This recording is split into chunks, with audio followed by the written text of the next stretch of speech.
जैसे आप जिस परिवार में जन्म लिए हैं तो उस परिवार के लोगों से आपका ऋण है, इसलिए उसी परिवार में आप आए हैं। और ऋणानुबंध उसको बिना चुकाए या बिना वसूल किए आप वहां से जाएंगे नहीं।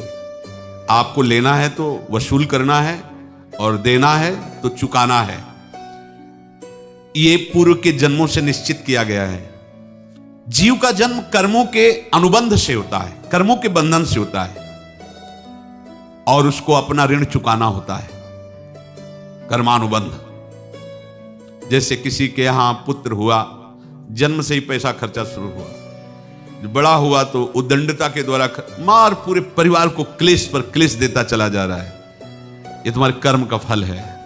या ऐसे शक्तिहीन बुद्धिहीन ऐसे पागल पूरे जीवन सेवा करो, तुमसे अपना हिसाब चुकाने के लिए वो आया है।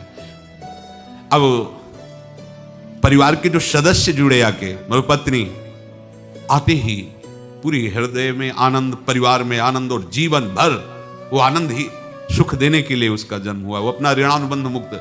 और आते ही भयंकर क्लेश खड़ा कर दिया, बीच में दीवार और झगड़ा वैसा, फिर अतरे दिन मारपीट शुरू, कलह अशांति, पूरा जीवन नर्क हिसाब करने आए।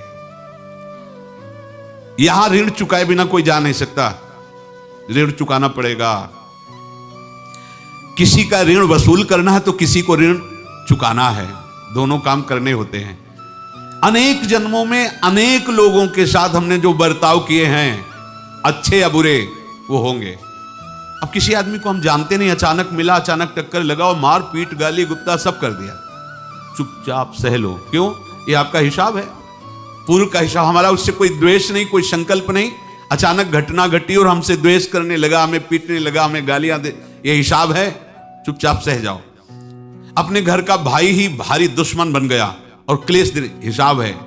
जिनसे तुमने सेवा करवाई है उनकी सेवा करनी पड़ेगी, जिनसे तुमने जो कुछ लिया है उनको देना पड़ेगा। ये लेने देने का व्यापार जब तक समाप्त नहीं होगा तब तक तुम्हारा जन्म मरण चलता रहेगा।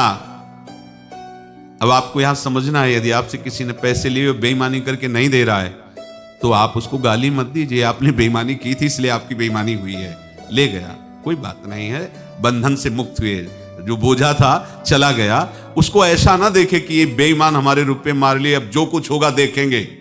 अगर आप आगे नया कुछ करते हैं तो फिर आगे का हिसाब आपको भोगना पड़ेगा, ध्यान रखना। ऐसा नहीं है कि आपको भोगना नहीं पड़ेगा। एक महात्मा बाल्यावस्था से भजन करते थे, शालिग्राम भगवान पास रखते थे और उन्हीं की आराधना करके बस पाठ, नाम, जप और भ्रमण करते थे। यौवन अवस्था थी, गंगा जी के किनारे अपने ठाकुर को विराजमान करके स्नान करने के लिए कपड़ा ही उतार रहे थे कि 90 लोग आ गए, भाला तलवार सब ले, मारो मारो इसको मारो, घेर लिया। तो उन्होंने हाथ जोड़कर कहा, हमने क्या अपराध किया? कोई सुन ही नहीं रहा।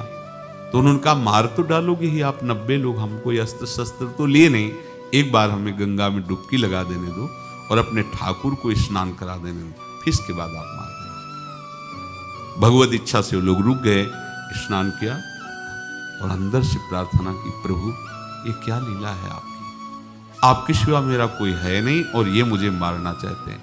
तो भगवान ने, जानते हो क्या कहा उनके अंतर में? तुम मेरे में ध्यानस्थ हो करके शरीर को छोड़ो, ये लोग मारेंगे। ये मेरे भजन का फल है कि तुम्हें 90 जन्म नहीं लेना पड़ेगा, एक ही जन्म में 90 मिलके। तुमने 90 हिंसा की थी पूर्व में, तो तुम्हें 90 बार जन्म लेना होता और एक एक करके मारते। ये मेरे भजन का प्रताप है कि एक बार में ही 90 का हिसाब हो जाएगा। तुम आंख मूंदो, मेरे ध्यान में मगन रहो, मेरे प्रताप से तुम्हें कोई चोट नहीं होगी और स्वाभाविक मूर्छा अवस्था में प्राण तुम्हारे छूट जाए। ऐसा ही हुआ, ऐसा हुआ। तो ये बात समझ लो कि ये जो कर्मानुबंध है, ऋणानुबंध है।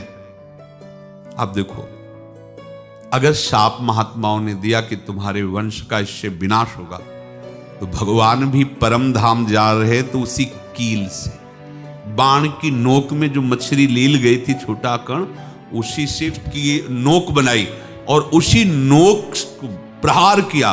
भगवान के श्री चरण में वही बाण की नोक लगी और भगवान स्वीकार किया ना। भगवान का बड़ा लीला विचित्र है। अगर छुप करके उधर रामावतार में बात, तो इधर स्वीकार किया है भगवान ने। ऐसा कहीं नहीं दिखाया कि मैं भगवान हूं तो मैं अपने लिए, ऐसा नहीं दिखाया। नारद जी का हित किया पर नारद जी ने शाप दिया तो भगवान ने स्वीकार किया। बंदरों ने ही सहायता की, जैसा बोले थे वैसा।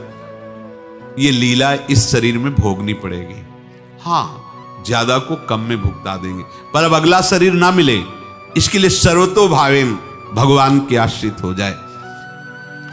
अनेक जन्मों में अनेक लोगों से जो कुछ लिया दिया है, इस लेने देने को मिटा देने के बाद ही तुम मुक्त हो गए। इसीलिए एक उपाय है, लेना न देना मगन रहना। क्या?